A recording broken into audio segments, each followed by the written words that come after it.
The SpacePirates swarm had conquered 42 systems in 6 months. Their strategy was simple: overwhelm with numbers. Thousands of ships, millions of drones, an endless tide that drowned any defense through sheer mass.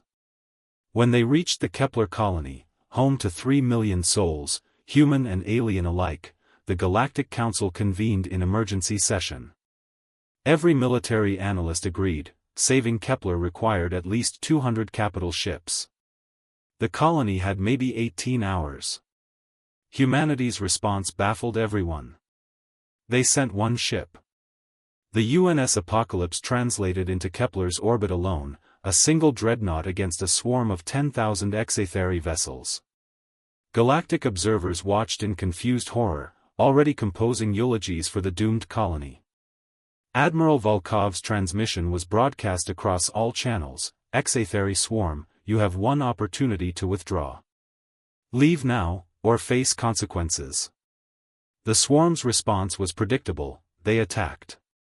What happened next would be analyzed in military academies for centuries. The Apocalypse didn't maneuver like other ships. It simply stopped.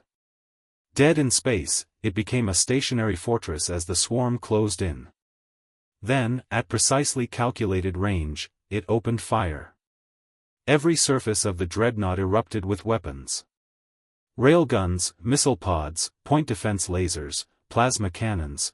The ship was less a vessel and more a weaponized planetoid. But it wasn't the quantity that shocked observers.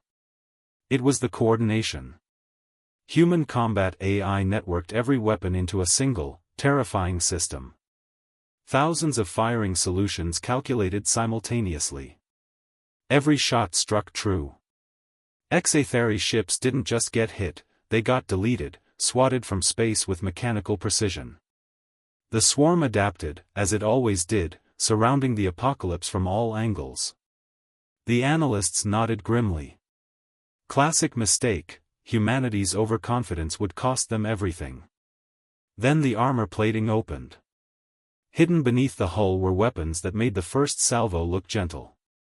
Antimatter torpedoes that chain-reacted through clusters of ships. Graviton emitters that crushed hundreds of drones into singularities. Experimental weapons that the galaxy didn't even have names for yet. The battle lasted 7 minutes. When the debris cleared, the SpacePirates swarm was gone. Not retreating, gone. 10,000 ships reduced to expanding clouds of wreckage.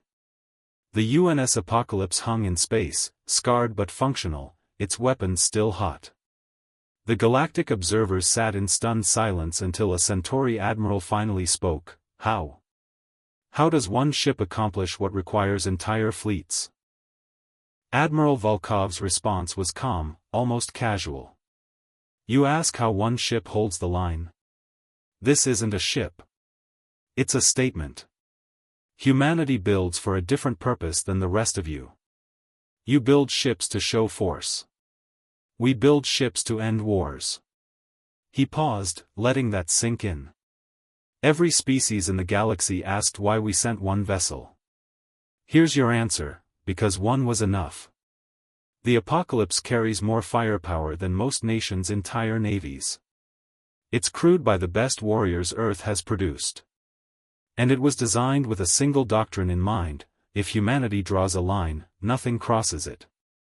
The recording concluded with the Apocalypse beginning rescue operations, its combat drones now ferrying medical supplies to the colony's survivors.